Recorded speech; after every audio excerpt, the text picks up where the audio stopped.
Welcome. मेरा नाम है भाव्या शर्मा और आज हमारे साथ हैं Santosh Kushwaha, CEO and founder of Kairosoft Technologies, जिन्होंने एक made in India AI platform Volkai को ग्राउंड जीरो से लेकर 5 लाख डाउनलोड्स तक पहुंचाया है। संतोष जी एक विजनरी एंटरप्रेन्योर हैं। उनका कोर मिशन रहा है स्मॉल टाउन इंडिया के job seekers and young professionals के लिए एआई को एक्सेसिबल बनाना, चाहे वो रेज्यूमे बिल्डिंग हो या फिर वो करियर गाइडेंस हो। उनका विजन क्लियर था, टेक को सिर्फ एलीट तक ही नहीं, हर स्टूडेंट के लिए एक्सेसिबल बनाना। तो आज हम इस इंटरव्यू में सिर्फ उनके प्रोडक्ट के बारे में ही नहीं, उनकी personal journey, challenges and leadership insights के बारे में भी बात करेंगे। Welcome Santosh sir. Thank you ji, सबसे आपने हमको आज मौका दिया उसके लिए बहुत बहुत धन्यवाद। सर सबसे पहले तो कंग्रेचुलेशंस, वोल्काई ने 5 लाख डाउनलोड्स को क्रॉस कर लिया है। ये सब आप लोगों का ही है, आप लोगों ने ही कराया है, क्योंकि आप लोगों के माध्यम से ही हम यूजर्स तक जाते हैं और यूजर्स ने हम लोगों को एक्सेप्ट किया और आज हम लोग यहाँ 5 लाख के डाउनलोड तक पहुँच गए। सर जब आपने ये जर्नी स्टार्ट करी थी, आपने सोचा था एक made in India AI application इतनी तेजी से ग्रो करेगा? जब शुरू में स्टार्ट किया था तो थोड़ा तो डाउट था, क्योंकि जो जाइंट प्लेयर्स हैं chat GPT, Gemini and DeepSeek, इनके सामने खड़ा होने में डर तो था, लेकिन ये तो था कि कर लेंगे, लेकिन इतना फास्ट करेंगे ये नहीं पता था। ये आप सबका प्यार है और सारे यूजर्स का है कि जिन्होंने इतने कम समय में हमको इतना ज़्यादा प्यार दिया और हमारे ऐप को जल्दी से जल्दी इन्होंने एक्सेप्ट किया और उसको यूज करना चालू किया। ये सब टोटल आप लोगों की ही देन है कि मीडिया की वजह से हम लोग यहाँ तक पहुँच पाए। जी सर। सर जैसे आपका बैकग्राउंड स्ट्रॉन्ग रहा है आईटी एंड लीडरशिप में, तो वोल्काई जैसा मिशन लेड प्रोडक्ट का आइडिया एग्जैक्टली कहाँ से ओरिजिनेट हुआ? एक्चुअली जब मैं आज से लगभग 5 टू 6 इयर्स बैक मैं काम करता था ना, तो मेरे को ऐसा लगता था हर चीज़ में एक ऑटोमेशन होना चाहिए कि अगर कोई चीज़ें मेल है, मेल का रिप्लाई कैसे करें? हर आदमी कन्फ्यूज़ होता है, फिर मेल आ जाए तो टेंशन में आ जाता है कि यार आज का रिप्लाई कल करेंगे। वो कल क्यों करेंगे? क्योंकि उसके बारे में कंटेंट सोचना है। कंटेंट सोचने के लिए आपको फ्री माइंड होना चाहिए। जी। कोई भी बंदा किसी भी स्ट्रेस लेवल में ऑफ़िस तो आ जाता है, लेकिन आने के बाद उसको काम में एफिशिएंसी तब आएगी जब वो कूल माइंड में होगा। अगर घर का कोई प्रेशर है तो नहीं कर सकता ना। तो ये उस समय हमको लगा कि अगर मशीन अगर ऐसा काम करने लगे, तो आदमी के ऊपर प्रेशर नहीं होगा, प्रेशर नहीं होगा तो उसका परफॉर्मेंस अच्छा होगा, परफॉर्मेंस अच्छा होगा तो किसी काम से वो डरेगा नहीं, डरेगा नहीं तो आगे चला जाएगा। तो इसमें सिंपल सा था कि हर चीज़ का एक क्वेश्चन आंसर तो है ही मार्केट में, चाहे डेटाबेस में आप कुछ भी कर लो, चाहे कोई भी बच्चा है, कोई भी यूज़र्स है, वो अपने आप को पढ़ने के लिए एक बुक्स पढ़ता है, उसको टीचर्स पढ़ाते हैं और उसको आंसर देते हैं, उस आंसर को ही वो आगे क्वेश्चन आंसर में देता है, उसके बाद उसके रिजल्ट्स आते हैं। तो इसी तरीके से जो भी प्रॉब्लम्स है तो उसके सॉल्यूशंस तो इंडिया में पहले से हैं, जी। कोई आज तो नया आना नहीं है। अगर कोई मेल का रिप्लाई जानना है तो सिंपल सा उसके क्वेश्चन है तो आपके पास आंसर है ही है, बस उसको ऑटोमेशन पे लाना था। जी। तो हमने ये ऑटोमेशन पे लाने का प्रैक्टिस हमने आज से लगभग 5 इयर्स बैक ही चालू कर दिया था कि अगर खुद से अगर करें तो कैसे होगा, इसका आंसर कैसे बने। फिर हमको समझ में आया कि अगर हम एक एक मशीन को इस तरह से ट्रेन कर दिया जाए, जिसके पास सारे क्वेश्चन में आंसर हो, तो आपके लिए सारा कुछ ईज़ी रहेगा। जी। तो हमने बस सिंपल सा वही लॉजिक यूज़ किया कि हमको सब चीज़ों को ऑटोमेशन पे लेके जाना है। अब उसका नाम एआई रखना है या कोई सॉफ्टवेयर रखना है, ये मैंने उस समय डिसाइड नहीं किया। जी। ये जब हमने चैट जीपीटी जिस तरीके से मार्केट में आया और अपने आप को ईज़ी टू एक्सेस दिया लोगों को, तब मेरे को समझ में आया कि हमको भी इसका नाम एआई देना चाहिए। और फिर हमने सेम उसी पैटर्न पे जैसे चैटजीपीटी ने अपने आप को डेटाबेस में स्ट्रॉन्ग किया, हमने भी डेटाबेस में स्ट्रॉन्ग किया और करने के बाद आज आज हम यहाँ पे हैं। सर आपकी 5 साल की जर्नी में कोई ऐसा मोमेंट रहा है जहाँ आपको लगा कि या तो अब सब सही ही जाएगा या फिर अब सब खत्म ही हो जाएगा? नहीं, बहुत बार लगा कि ख़त्म हो जाएगा, ख़त्म लगने में क्यों है कि हमेशा एक आता है ना कि अगर एआई आ गई तो जॉब चला जाएगा, जी। एआई आई तो जॉब चला जाएगा। ये एक लोगों की नेगेटिविटी है और इसको मीडिया ने, लोगों ने, इन्फ्लुएंसर ने बहुत अच्छे तरीके से फैला दिया है कि लोगों का थॉट प्रोसेस हो गया कि एआई आएगी तो जॉब जाएगी। हुँ। ऐसा कुछ भी नहीं है। तो अगर लगे कि एआई आएगी तो जॉब जाएगी तो हमारा एआई यूज़ कौन करेगा? हो सकता है गवर्नमेंट ही बैन कर दे। जी। कि अगर अब पहले से अनएम्प्लॉयमेंट है और ऐसा कोई टूल आ जाए जिसकी वजह से और एम्प्लॉयमेंट बढ़े तो गवर्नमेंट ही कहेगा कि भाई इस ऐप को बैन करो, इसको जी। क्यों चलाना? चलाने से लोगों को फ़ायदा होना चाहिए, गवर्नमेंट को भी बेनिफिट होनी चाहिए, पब्लिक को भी होना चाहिए ना। ऐसा नहीं है कि केवल बस कंपनी को प्रॉफिट होना चाहिए। विन-विन सिचुएशन जब सभी का होगा, गवर्नमेंट का, देश का, पब्लिक का और मेरा, तो ही प्रोडक्ट आगे चलेगा। तो बिल्कुल। उस समय हमको डर तो गया था, लेकिन ये था कि आने वाले टाइम में जब एजुकेशन लेवल बढ़ेगी तो समझ में आएगा कि एआई कभी किसी की जॉब नहीं लेनी है। तो सर आपके लिए कोई एक ऐसा लेसन रहा था कि इस जर्नी को बिगिन करने से पहले किसी ने आपको बताया होता तो शायद आपका एक्सपीरियंस थोड़ा ईज़ी हो जाता, आपकी जर्नी थोड़ी बेटर हो जाती? अगर किसी ने मेरे को आज से कुछ ईयर्स बैक ही बता दिया होता है एनवीडिया नाम के कोई चिप है जिसमें सारे एक साथ में डेटा को स्टोरेज किया जा सकता है, अगर ये आइडिया मेरे को आज से 5 साल पहले आ जाता तो शायद चैट जीपीटी से पहले हमारी लॉन्चिंग होती। सर और एक चीज़ हमने बहुत नोटिस किया है कि आपने फोकस करा है मोस्टली टियर 2 एंड 3 के स्टूडेंट्स, कॉलेज फ्रेशर्स और इंग्लिश लर्नर्स पे। ये इंक्लूसिविटी आपके लिए इतनी इम्पोर्टेंट क्यों थी? क्योंकि मैं एक बड़े स्मॉल टाउन जगह से आया यहाँ पे दिल्ली। दिल्ली आने के बाद मैंने बहुत बिज़नेस किया, बहुत स्ट्रगल किया और यहाँ तक आया। तो जो टीआर 1 में है, वो हुँ, पहले से ही एजुकेटेड हैं, तो जी। उनके लिए कोई भी टूल यूज़ करना, कहीं कॉन्फिडेंस की कमी नहीं होना, ये ऑलरेडी है। क्योंकि जब आप किसी मेट्रो सिटी में रहते हो, तो अपने आप को इतना तो परफेक्ट बना लेते हो कि हमको कहीं से किसी से डरना नहीं है। लेकिन जैसे टीआर 2, टीआर 3 से लोग आते हैं ना, वो डरते हैं कि मैं दिल्ली में गया तो क्या होगा? क्योंकि उनको एक तो गंदे नज़र से देखा जाता है कि ये लेबर ही होगा। मतलब दिमाग में यही है ना कि ये स्किल्ड डेवलपमेंट में है ही नहीं, तो यहाँ आगे तक कैसे जाएगा? मैनेजर लेवल तक जाने के लिए, अपर लेवल जाने के लिए उसके पास कुछ है नहीं। तो उसको कॉन्फिडेंस जो आता है वो हमेशा आता ही नहीं है।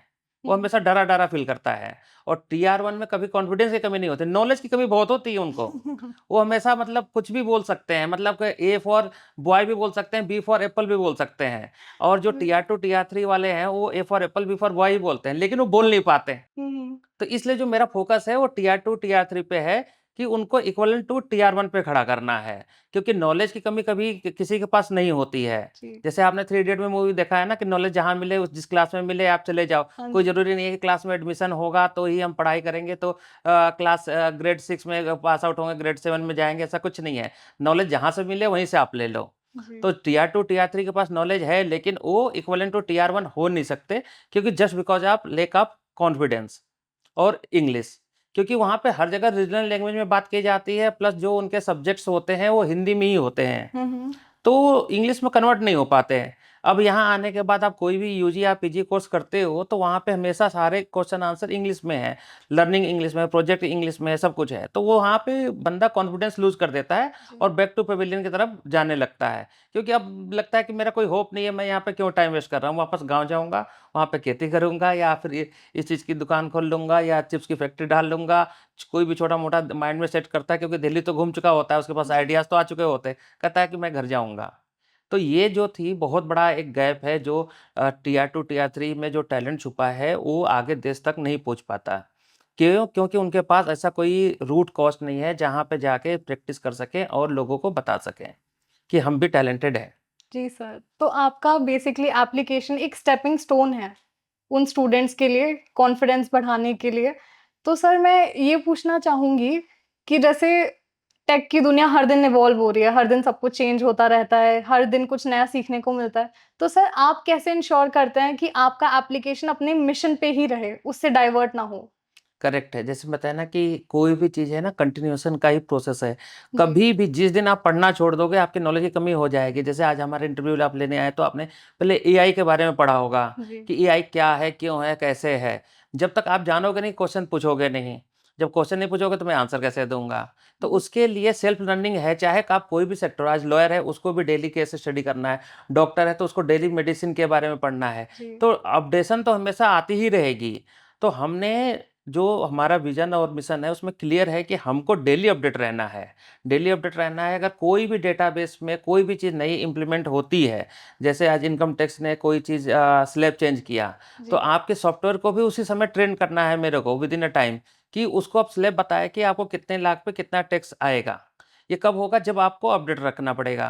तो जी। अपडेट के लिए तो हमने पूरी प्लानिंग ही कर रखी है और मैं क्या इवन जो भी सेक्टर में है वो अपडेट से ही चलने हैं। अगर उन्होंने अपने सिस्टम को और मशीन को अगर अपडेट नहीं किया, हुँ, तो हुँ। आउटडेटेड होने में और किक ऑफ होने में टाइम नहीं लगता। आप बिल्कुल, देखते हो जनरली बहुत सारे आप ऐप डाउनलोड कर लेते हो, लेकिन आफ्टर सम टाइम जब आपको रिज़ल्ट नहीं मिलता, तो आपको सेकंड भी नहीं लगता है उसको डिलीट करने में। जी। और आप उसके बारे में उसके फाउंडर के बारे में सोचते नहीं, बेचारा कितने मेहनत से बनाया होगा, आपके ₹50 से उसकी कितनी चल रही होगी चीज़ें। लेकिन आप 1 सेकंड में डिलीट करते हो विदाउट उसके बारे में सोचे। क्योंकि हर आदमी को अपना सोचना है, अगर सबके बारे में सोचने लगे तो कैसे करेगा? तो अपडेट्स बहुत ज़रूरी है और हमने मशीन लर्निंग प्रोग्राम जो बनाया है, वो डेली बेसिस पे हमारी मशीनें ट्रेंड होती हैं। ये नहीं कि एक बार डेटा बन गया तो उसके आगे खत्म हो गई कहानी। डेली अपडेट्स चलते हैं हमारे। सर मैं ये जानना चाहूँगी जैसे मार्केट और लोगों में एक प्री कंसीव्ड नोशन है कि एआई जॉब्स रिप्लेस कर देगा लोगों की। आप इस फील्ड में एक एक्सपर्ट हैं, तो आप कुछ बताना चाहेंगे इस बारे में? ये मैंने बताया ना पहले भी कि एक ये दिमाग का कीड़ा है कि जॉब आपकी जानी है। जॉब जी। आपको आनी है। अगर मैंने एआई की कंपनी बनाई, आज हमारी टीम साइज़ 50 प्लस है। हुँ, हुँ। तो ये 50 तो ये नए मैंने जॉब बनाया ना, ये मैंने गए गए किसी ने, ये तो जो जॉब जो नए फ्रेशर थे उनको लेके मैंने टीम बनाई। कोई भी जी। एक्सपीरियंस और नॉलेज तो मेरा है। बाकी तो जो टीम है वो फ्रेशर है, उन्होंने सारे हमने लोगों को, नए लोगों को जॉब दिया। तो एक नया जॉब क्रिएट हुआ। मैंने नहीं, इवन कि जो आप चैट जीपीटी जाइए, डीपसीक जाइए, कोई भी एआई टूल जो भी है, वो नए बच्चों को रिक्रूट कर ही रही है कंटिन्यूअस, जी। तो ये जॉब जनरेट कर रही है, जा नहीं रही है। हाँ, एक बात आप सही कि जो ये एक डर है, वो डर किसके लिए है? जो बंदा अपडेट अपने आप को नहीं करना चाहता, जो कह लिया कि मैंने आज पढ़ लिया, अब इससे ज़्यादा हमको नहीं पढ़ना, मेरे को अपडेट नहीं होना, मैं इसी तरीके से काम करूँगा, जॉब उनकी जाएगी।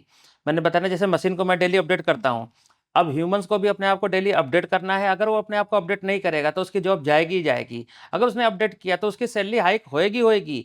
आप आईटी में अब पहले जैसा पैटर्न खत्म हो गया कि आज आप 6 लाख के पैकेज हो, तो अगला पैकेज केवल 10% का हाइक में मिलेगा।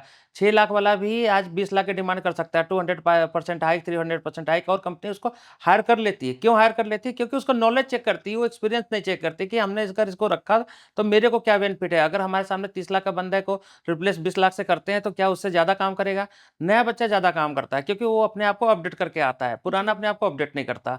तो ये केवल फ़ोबिया उनके लिए है जो आउटडेटेड हैं, जो जॉब को जॉब की तरह नहीं लेते। उनको बस उनको एक चलना है कि ज़िंदगी चलती रहे, हमारी सैलरी आती रहे और घर चलता है, दैट्स इट। उनकी ज़रूर जा सकती है। लेकिन अगर आपने 0.1% भी अपडेट किया, टेक्नोलॉजी के साथ कनेक्ट रहे, तो आपकी सैलरी बढ़नी ही बढ़नी है, जॉब बढ़ना ही बढ़ना है, और वर्किंग आवर कम होने हैं। सबसे अच्छी बात है कि आईटी में जो 15 घंटे, 16 घंटे काम करने जी। हैं ना, वो घट के 8 घंटे ही रह जाएँगे। आने वाले टाइम में 4 घंटे रह सकते हैं। जैसे पहले आपने सुना होगा ना कि सम एक बड़े फाउंडर ने नाम नहीं बताना चाहूँगा, जी। आपने गूगल कर लीजिएगा कि ओके। उन्होंने बोला कि इन अ वीक 72 आवर्स काम करना चाहिए। उन्होंने 72 आवर्स क्यों बोला? ऐसा नहीं बोला कि उनका इंटेंशन खराब है, आदमी को लेबर बनाना है, ऐसा कुछ भी नहीं है। हुँ, वो हुँ। काम टाइम पे कंप्लीट ना होने की वजह से उन्होंने बोला कि आदमी को 72 घंटे इन अ वीक काम करना चाहिए। जी। इसकी ये मीनिंग नहीं हुई कि वो 72 घंटे ही चाहते हैं काम करने। वो भी चाहते हैं कि 6 घंटे आप काम करें। अगर किसी कंपनी का आप ऑफ़िस यूज़ करते हो, इंफ्रा यूज़ करते हो, तो उनका हर चीज़ लॉस में जा रहा है ना। तो आप जो 10 घंटे काम है, वो 6 घंटे में कैसे हो सकता है, जब आप टेक्नोलॉजी को अपने साथ मिलाओ और अपने आप को अपडेट करो। तो 72 घंटे काम करने की क्या ज़रूरत है? अगर प्रोजेक्ट टाइम 6 महीने का है और आपने 4 महीने कंप्लीट कर लिया, तो 2 महीने आप लीव पे जाओ, कोई कंपनी को कोई प्रॉब्लम नहीं है। लेकिन 6 महीने काम आप करते ही हो 10 महीने में, तो कंपनी आपको एक्स्ट्रा कहाँ से देगी? जी। जॉब हमेशा जाने का खतरा उन्हीं का है जो टाइम डिले करते हैं। जो फास्ट करेंगे उनको कंपनी हमेशा हाइक ही देगी। तो ये आप जी। भूल जाइए कि कहीं से किसी को जॉब जानी है, केवल और केवल बेनिफिट है। इसका लॉस क्या, तो हमको आज तक समझ में नहीं आया कि ऐसे कोई लॉस है, ओनली बेनिफिट। सर, तो क्या वोल्काई जॉब रेडी होने में भी लोगों को हेल्प करता है? क्या कॉन्फिडेंस बूस्ट करता है यूथ में आगे के लिए प्रिपेयर होने के लिए, इस फेज़ के लिए? करेक्ट है। हमारे बोल्काई का एक न्यू फीचर्स है जिसका जी। नाम है एचआर बोल्काई, जिसमें हमने केवल इसी चीज़ पे ध्यान दिया है। उसके 3 फीचर्स हैं, resume builder, mock interview and auto apply. जी। जो जॉब रिज्यूम बिल्डर है, उसका काम है कि आज के डेट में बंदे को रिज्यूम बनाने नहीं आता। आज फ्रेशर आता है, को बस वो सिंपल गया, टेम्पलेट लिया, कोई भी कॉपी पेस्ट किया, नाम डाला, क्वालिफ़िकेशन डाला, वीक पॉइंट डाला, स्ट्रॉन्ग पॉइंट डाला और रिज्यूम रेडी। ऐसा नहीं होता है। आज हर बंदे को स्पेसिफिक चाहिए कि आप किस जगह आपने कितना एक्सपोज़र है, आपने किस प्रोडक्ट में लिया है, या फिर आप इंजीनियर हैं तो आपने किस चीज़ को ज़्यादा डेवलप किया, आपने जी। अपने कौन से स्किल पे ज़्यादा ध्यान दिया है। और अब हर चीज़ स्पेसिफिक चलती है, स्किल वाइज़ चलती है। जी। तो आपको रिज़्यूम को ऐसा बनाना है, जो आपकी स्किल को बताए, ना कि आपके नाम, गाँव, पता, father's name, mother's name, family में कितने मेंबर हैं, ये आउटडेटेड हो गया है। अब जी। सबको दिखता है स्किल क्या है आपका। वो और आने वाले टाइम में आपने देखो कि एक ओपनिंग आती है, तो उसपे 100 रिज़्यूम आते हैं। जी। तो जो एचआर होता है, उसपे बहुत प्रेशर होता है कि मैं 100 रिज़्यूम कैसे देखूँ? 100 रिज़्यूम देखने में ही मेरे को 100 रिज़्यूम देखने में ही 4-5 डेज़ चले जाते हैं, और प्रेशर होता है हायरिंग का। तो वो बिल्कुल डर सही। के मारे 4-5 देखते हैं और उसको एक डिसीजन ले लेते हैं, वो 100 तक जाते नहीं, बेचारा जो 90 वाला टैलेंटेड बंदा रहता है वो बेचारा रह जाता है, क्योंकि उस भीड़ में खो जाता है। तो अब जो रिज्यूम बनेंगे वो एटीएस फ्रेंडली रिज्यूम बनेंगे, और एटीएस रिज्यूम बनेंगे तो जो एचआर होगा वो 100 क्या 200 भी आ जाए, 1000 आ जाए, 10,000 आ जाए, सबका डेटाबेस वो 1 घंटे के अंदर तैयार कर लेंगे, और फिर वो डिसीजन पे आ जाएंगे कि हमको किसका किसका इंटरव्यू लेना है। तो जो रिज्यूम है एक बहुत बड़ा आज आपका एक मिरर है, कि आपका रिज्यूम देख के आपको बताया जाता है कि आपको फर्स्ट राउंड में आना है या नहीं आना है। तो उसके लिए हमने पहले बनाया रिज्यूम बिल्डर, जो आपका एटीएस फ्रेंडली होगा, जो आपके रिज्यूम की वजह से रिजेक्शन को जीरो करेगा। तो पहला फेयर फैक्टर आपका खत्म हो गया कि आपका रिज्यूम अच्छा है, तो एटलीस्ट आपको फर्स्ट राउंड के लिए बुलाया जाएगा। अब फर्स्ट राउंड में आप जाने वाले हो किसी भी एमएनसी में, और आपको ये नहीं पता कि वहाँ पे हमसे क्या क्वेश्चन पूछा जाएगा। तो मेरा दूसरा फीचर है मॉक इंटरव्यू। आप अपने रिज्यूम को पहले बनाया, रिज्यूम को फिर अपने को अपलोड करना है, अपलोड होने के बाद दूसरे साइड में एक बटन्स है, वहाँ पे आपको जॉब डिस्क्रिप्शन डालनी है, और उसके बाद मॉक इंटरव्यू स्टार्ट करना है। जो जेडी से रिलेटेड जितने क्वेश्चन बन सकते हैं वो हम आपसे मशीन के थ्रू आपसे पूछेंगे, और आप हमको आंसर दोगे, और फिर मैं आपको स्कोरिंग करके दे दूंगा कि आप 100 आउट ऑफ 10 है, 20 है, 30 है, 80 है, वॉट एवर इट इज, जो भी आपकी है रियल मार्किंग दे देंगे। क्योंकि हम कोई ह्यूमन तो है नहीं कि आपको कुछ भी दे सकते हैं। आपका इमोशन हो गया कि नहीं आपको करना ही करना है, तो इमोशनल होकर जो सच्चाई होगा वही हम बताएंगे। हम एचआर वोल्काइज जो है एक मिरर है सबके लिए, जॉब सीकर से लेके स्टूडेंट फ्रेशर सभी के लिए। जो सच जानना चाहता है उसके लिए एचआर वोल्काइज से अच्छा कोई प्रोडक्ट हो नहीं सकता। तो हमने पहले रिज्यूम बनाया, फिर आपको सिलेक्शन में पूरी हेल्प की, कि जिससे आपको बड़ा से बड़ा कंपनी में भी जाने में कोई डर ना हो, और आप कॉन्फिडेंस के साथ आप जाओ। आप गए वहाँ पे 500 लड़के भी है ना, तो आपको टेंशन नहीं है कि ये 500 लड़कों में मेरा सिलेक्शन होगा कि नहीं होगा। आप तो मान बैठे हो कि होगा, क्योंकि इससे ज़्यादा क्वेश्चन पूछ नहीं सकते। या तो उनको नंबर ऑफ वैकेंसी बढ़ानी पड़ेगी हमारे लिए, नहीं तो मेरा ही सिलेक्शन होगा। ये हम आपको कॉन्फिडेंस बिल्डअप कर देते हैं। तीसरा आता है कि हम इन दोनों के प्रोसेस के बाद कि कहाँ-कहाँ जॉब है। आपको विप्रो में जाना है और पता चलेगा वैसे सिमिलर जॉब और भी 50 पोर्टल पे अवेलेबल हों। मैं आपको सबको ऑटो कनेक्ट कर दूँगा, और करने के बाद आपको सभी जगह अप्लाई हो जाएगा। तो आप एक इंटरव्यू देने जा रहे थे, हमारे ऐप के थ्रू अब 50 इंटरव्यू आपके लाइनअप हो गए। तो आपकी पूरी जर्नी मैंने ईज़ी कर दी। जो रिज्यूम बनाना, इंटरव्यू प्रैक्टिस करना, और कहाँ-कहाँ अप्लाई करना है। This is the complete solution for the any job seeker, fresher, students, कि आपके लिए इससे ईज़ी प्लेटफ़ॉर्म हो ही नहीं सकता कि आपको जॉब तक कैसे पहुँचाऊँ। और इसमें हमको लगता है कि जब से हमारे 5 लाख डाउनलोड्स हुए हैं और हम यूज़र्स के बिहेवियर से देखते हैं कि लोगों को इससे हेल्प मिल रहा है, और लोग इसको बहुत अच्छे तरीके से यूज़ कर रहे हैं, और डेली मैं देखता हूँ कि कोई ना कोई इस पर प्रैक्टिस कर रहा होता है। हमारे पास डेटा रहता है, हम चेक करते हैं कि कितने यूज़र्स कितने हैं।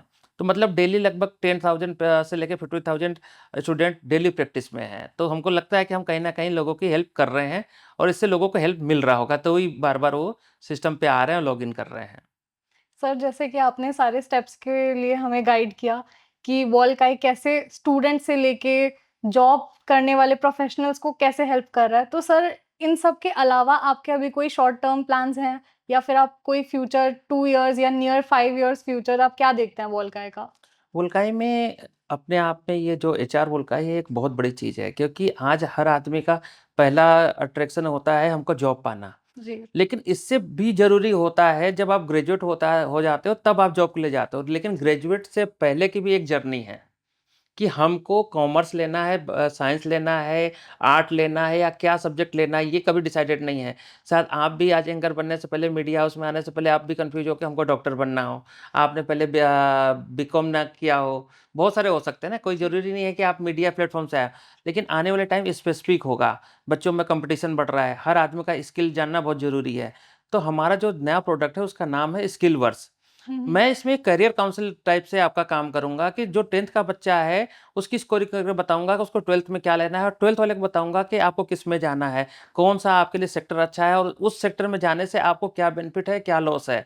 मैं पूरा करियर काउंसल भी आपको फ्री में करके दूँगा। एक मार्केट प्लेस हम बना देंगे आने वाले टाइम में, कि एक बच्चा 10th के बाद, फिर आने वाले टाइम में 5th के बाद, ग्रेड 5 के बाद आपको क्या करना है, कैसे अपने आप को करना है, कि हमको क्या अचीव करना है। अगर आपके पास पहले दिन से माइंड में है कि हमको पायलट बनना है, तो मैं आपको डे 1 से क्लियर करके चलूँगा कि आपको पायलट कैसे-कैसे बनना है। आपको एंकर बनना है, तो कैसे एंकर बनना है। ये सारी चीज़ें हम स्किल वर्क्स में लेके आने वाले हैं, जो इतना बड़ा पोर्टल होगा, जो हमको नहीं लगता कि आने वाले टाइम में एक डीपसीक या कोई भी बड़ा जायंट प्लेयर जो ग्लोबली जायंट्स हैं, वो नहीं आने वाले हैं इस सेक्टर में, क्योंकि उनका फोकस ही नहीं है। और मेरा फोकस ही लोगों को एजुकेट करना और उनको जॉब दिलाना है। तो हमारा जो नया अपकमिंग प्रोजेक्ट होगा वो स्किल वर्क्स के नाम से आएगा, और वो लोगों को करियर काउंसलिंग में हेल्प करेगा। तो मैं पहले बच्चे को ट्रेन करूँगा, कहाँ तक आना है, क्या पढ़ना है, फिर उसका रिज्यूम बनाऊँगा, फिर उसका मॉक इंटरव्यू कराऊँगा, फिर उसको ऑटो अप्लाई कराऊँगा, फिर उसको सिलेक्शन उसकी किस्मत और उसके टैलेंट के ऊपर है। मैं यहाँ तक तो वहाँ उसको ला दिया। Thank you so much sir. ये काफ़ी हेल्पफुल मेरे को लग रहा है कि आगे जाके रहेगा स्टूडेंट्स के लिए, क्योंकि इतना कट थ्रोट कंपटीशन है आजकल मार्केट में कि आप बिगिनिंग से ही प्रिपेयर हो तो बेटर है। करेक्ट है, क्योंकि यहाँ पे इंडिया में समस्या है ना कि हम पहले बीकॉम कर लेते हैं, फिर हमको लगता है इंजीनियरिंग करनी है। इंजीनियरिंग कर लेते हैं तो हमको लगता है मार्केटिंग करनी है। तो ये कन्फ्यूजन को ख़त्म करना होगा। आपको आज ही गोल डिसाइड करना है कि हमको क्या बनना है। अगर आपका गोल डिसाइडेड है तो आप आई एम श्योर कि हम लोग एचआर वोल्काई के थ्रू और वोल्काई के आने वाले प्रोडक्ट के थ्रू आपको डे वन से हम ब्रेन्स को ऐसा डेवलप करेंगे कि आपका जो ड्रीम है वो ज़रूर पूरा होगा। उसके लिए आपको किसी से डरने की ज़रूरत नहीं, किसी से बात करने की ज़रूरत नहीं। क्योंकि मशीन जो है वो एक इमोशनल लेस है, तो आप जो पूछोगे वही आंसर देगा। मम्मी-पापा से पूछने में बहुत बार डर लगता है कि मेरे को ये करना है, मैं ये कर लूँ, मैं ये करना है, मैं ये कर लूँ। वो क्यों डर लगता है कि पापा चाहते हैं डॉक्टर बनना, मम्मी कह रही है इंजीनियर बनना, और पता चला कि मेरे को तो कुछ करना ही नहीं है, हमको तो अकाउंटिंग में जाना है, जी। हमको फाइनेंस में जाना है, तो फाइनेंस की कोई बात ही नहीं कर रहा है। और टियर 2, टियर 3 में जाए तो केवल प्रेशर है कि हमको आईएएस बनना है, पीसीएस बनना है, आईआरएस बनना है। तो इस चीज़ों को डर से आप कब खत्म कर सकते हो? जब अपने आप को एनालाइज़ करोगे, स्कोरिंग करोगे, आप फिर कॉन्फिडेंस फ़ील करोगे, तो ऑटोमेटिक अपने पेरेंट्स से भी बात करने की ताकत आ जाएगी कि नहीं, हमको फाइनेंस में जाना है, मार्केटिंग में जाना है, सिविल सर्विसेज़ में जाना है, एक्टिंग में जाना है, एंकर में जाना है। जो भी सेक्टर आपको पसंद आएगा, आप बिंदास जा सकते हो। उसके लिए आपको फिर किसी को बताने की और डरने की ज़रूरत नहीं है। तो सर सिलवर्स बेसिकली एक स्टेप बाय स्टेप गाइड है यंग स्टूडेंट्स के लिए, एस्पायरिंग स्टूडेंट्स के लिए, विदाउट कंफ्यूजन एक क्लैरिटी के साथ एक ब्राइटर फ्यूचर की तरफ जाने के लिए। करेक्ट, कि इसमें बहुत सिंपल वे है कि आपको जो बनना है आप बनो। थ्री इडियट की तरह कि आपको जहाँ ज्ञान मिलता है मिलो, और जो बनना है वो आप बनो। ज्ञान से कोई ज़रूरी नहीं है कि क्लास जाने से ही आपको बहुत कुछ मिलना है। जी। तो ये जो स्किल वर्स है वो आपको स्कूलिंग से और कॉपी किताब के बोझ से हटाएगा, और आपको वही चीज़ देगा जो आप चाहते हो अपने लाइफ में। जब आपका टैलेंट और आपका नॉलेज सेम काम करेगा तो आप ज़रूर सेक्टर के महारथी में आओगे, टॉप 10 में आ जाओगे, क्योंकि आपने जो चीज़ पढ़ाई किया वो यूज़ नहीं कर रहे हो ना। अगर आपने पढ़ाई और जो इंटरेस्ट दोनों को साथ में लेके चले, तो आपको सक्सेस होने से कोई रोक ही नहीं सकता। बस इस जो गैप है ना इंडिया में, इस गैप को हमको ख़त्म करना है। और स्किल वर्क्स के थ्रू हम खत्म कर देंगे। सर आपके पास कोई मैसेज हो यंग स्टूडेंट्स के लिए जो अभी ये शो देख रहे हैं, कुछ आप उनको बोलना चाहेंगे? बस सबको ये कहना चाहूँगा कि आप डरो नहीं। पहले था कि आपके पास कोई ऑप्शन नहीं है, आपका दोस्त कौन है, आपका साथी कौन है, आप किससे बात कर सको, कोई कौन-सा दोस्त से करो, कौन-सी बात मम्मी-पापा से करो या कौन अपने फ्रेंड से करो। ये सब कन्फ्यूजन हटा के केवल आप एचआर वोल्काई और हमारे वोल्काई प्लेटफ़ॉर्म से बात करो। अब हम आपके साथी हैं, हम आपके मिरर हैं। आपको जो चाहिए खुद से आप बात करो। जब आप खुद से बात करोगे, हम एक मिरर बन के आपको सच्चाई बताएँगे और आपको आपके लेवल तक लेके आएँगे। जो आपका लास्ट गोल होगा उसका अचीवमेंट कराने की ज़िम्मेदारी अब सिर्फ़ और सिर्फ़ बुल्काई की है। हम अब आपके तरह एज़ अ फ्रेंड काम कर रहे हैं, एज़ अ पेरेंट्स काम कर रहे हैं कि आपके लिए जो भी क्वेश्चन है, सबका आंसर मैं अकेले हूँ। आपको किसी से डरने की ज़रूरत नहीं, अकेला फ़ील करने की ज़रूरत नहीं। आपको सिर्फ़ बुल्काई के थ्रू इंटरव्यू देने की ज़रूरत है और स्किल वर्ड्स को यूज़ करने की ज़रूरत है, जिससे कि आपका अचीवमेंट आपको मिल सके, आपके गोल को आप ईज़िली अचीव कर सको विदाउट किसी डर के। तो सर आपके इतने टाइम के एक्सपीरियंस में कोई ऐसी यूज़र स्टोरी रही है या टेस्टिमोनियल रहा हो जिसने आपको ऑन अ जेन्युइन नोट बहुत ही इमोशनल फ़ील कराया हो? जब हमने इसको लॉन्च किया था तो बहुत सारे कमेंट आए थे। बहुत सारे लोग बस इस बात की सेलिब्रेट कर रहे थे एक्स पे, और ट्रेंड हुआ था तो मैंने कमेंट्स पढ़े थे, तो वो लोग ये कहते थे एआई है, इंडिया है, इसलिए हमको इसको ही यूज़ करना है। जी। तो मेरे को लगा यार एआई है, इंडिया का है, इसलिए क्यों यूज़ करना है? यूज़ इसलिए करना है कि आपके लिए हेल्पफुल है। तो जब हमने इसको सेकंड जनरेशन में जब हमने अपडेट्स करके वापस किए तो बहुत बार फिर कमेंट्स जब आए, तब मेरे को अच्छा लगा। उन्होंने बोला कि मैंने ये प्रॉम्प्ट डाला तो हमको ये चीज़ मिली। तो मेरे को जाकर सैटिस्फाई हुआ कि नहीं, ये चीज़ें हैं जो हमने बनाई है, और लोगों को यूज़फुल है और लोग इसको यूज़ करके बेनिफिट ले रहे हैं। जब पहले आया कि नहीं इंडिया का है इसलिए हम यूज़ करेंगे, वहाँ मज़ा नहीं आया। जी। क्योंकि ये क्या बात हुई कि इंडिया का है तो आपको यूज़ ही करना है। बेस्ट प्रोडक्ट है इसलिए यूज़ करना है आपको। जी sir. Sir thank you so much आप हमारे शो पर आए और आई एम श्योर जो भी हमारे व्यूअर्स हैं उनके लिए भी इंटरैक्शन काफ़ी इंसाइटफुल रहा होगा। So thank you so much sir and congratulations again. Thank you आपको और आपके दर्शकों दोनों के लिए बहुत-बहुत धन्यवाद कि आपने हमको टाइम दिया और हमारी बातों को लोगों तक पहुँचाया। थैंक यू बहुत-बहुत सर। धन्यवाद। Thank you very much.